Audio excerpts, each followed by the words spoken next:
Maganda yung tela niya. Mura lang. Mura lang siya sa price na 333 na blackout.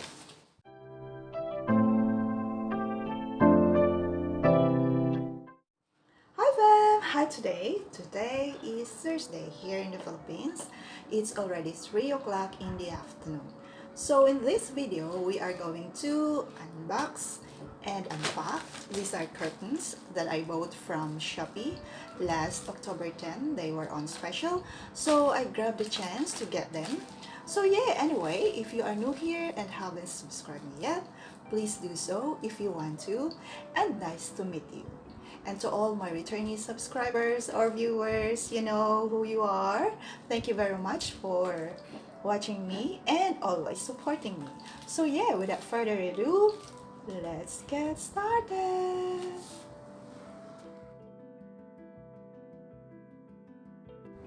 So ito na nga. Simulan natin dito. Let's open it.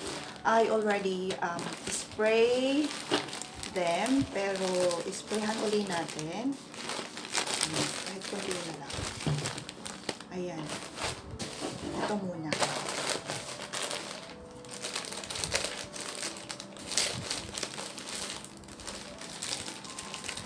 Dahan-dahan kasi baka magupit yung nasa loob. Ayan, ito na. Wow. Ito na siya. It's only a plain white. Ito. With 2, 4, 6, and 8 na butas. Ayan. Ayan. I got this for only 220 pesos. Kumuha ako ng dalawa. So, dalawa ito. Dalawa yan. Ayan. So, yan. See-through lang siya, oh. See-through. Pero, I don't know kung anong tawag ng tela na to. Bahala na kayo. Yan. Naka-discount ako kasi last time may nakita ako 300, 250, something ganyan. So, okay naman yung quality ng tahi niya. Sana wag matanggal yung ring. 8 rings ito lahat. Ayan. Ayan. Ang height pala nito is 85.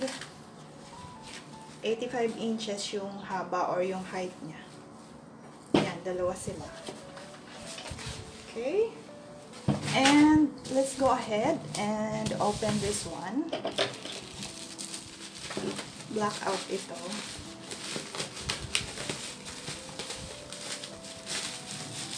I-sprayhan ko na rin to.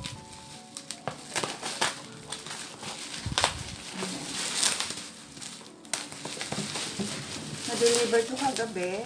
Gabi na. So, excited ako makita yung itsura niya sa loob. Isprayhan natin.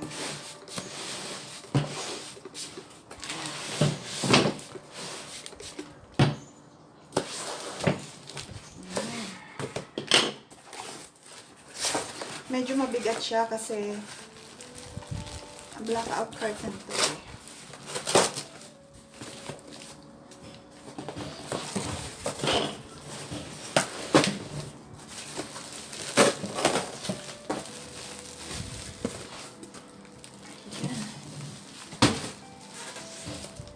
Sprayan natin. Wow, ang ganda ng color.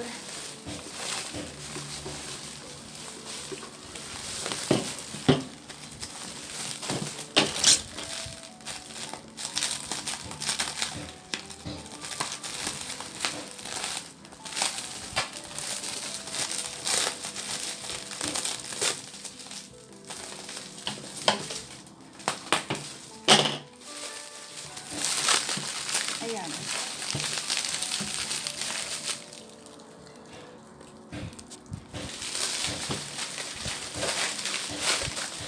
Three pieces ito. Anyway, ang price nito is originally 400 per panel. So, Since na they are on special, nakuha ko lang siya ng 333 pesos for each panel. So, tatlo ito. Tatlo yan. Meron din siyang 8 rings. Yan. Tama ba? 8 rings pa siya. Yes, 8 rings din siya. 2, 4, 6. Yeah. 8 rings din siya. Ang height or yung haba nito is 85 inches. And yung width niya, standard lang din. So, ang ganda ng design niya kasi hindi ako mahilig sa flowery na curtains. Gusto ko yung ano lang, hindi magulo. Yung mga ganito, ayoko nang masyadong maraming design kasi naguguluhan ako. Blackout curtains to. Ayan. So, mabablock talaga yung light sa labas. Ayan. Maganda siya. Ang kapal ng tela niya, oh. Kapal ng tela niya. Ang color niya is pink. Pink ang color niya. Anyway, ilalagay ko sa description box yung supplier nito or yung seller nito para if you are interested, just get them. Maganda yung tela niya. Mura lang. Mura lang siya sa price na 333 na blackout. Ayan. Diba maganda yung design? Hindi siya magulo. Ayan. Bali, ilalagay ko siya dyan. Yan, dyan. Ilalagay ko siya dyan. With this see-through curtains. Ito yung sa gitna. Ito yung magiging inner. And on both sides, ito. Ayan. Para pag inopen ko siya pag araw, i-open ko lang siya ng ganyan. So, makakakita pa rin ako ng liwanag. Kasi ito yung gagamitin kong doon sa inner niya. Ito yung magiging inner curtains.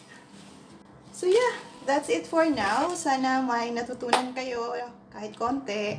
And yeah, please don't forget to like, comment, share, and subscribe. And pindutin na rin ang notification bell so that you will get updated when I upload a new video. So yeah, thank you so much, fam. Mwah!